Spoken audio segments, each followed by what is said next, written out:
ngorok. Semoga nanti obatnya datang cepat.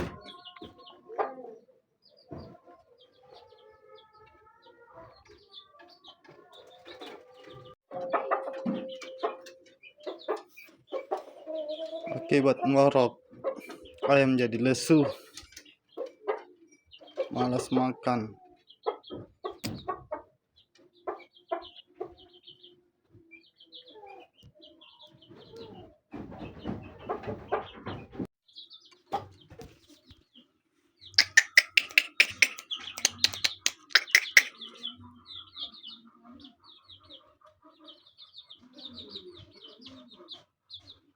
Setelah pemberian obat, alhamdulillah sudah membaik.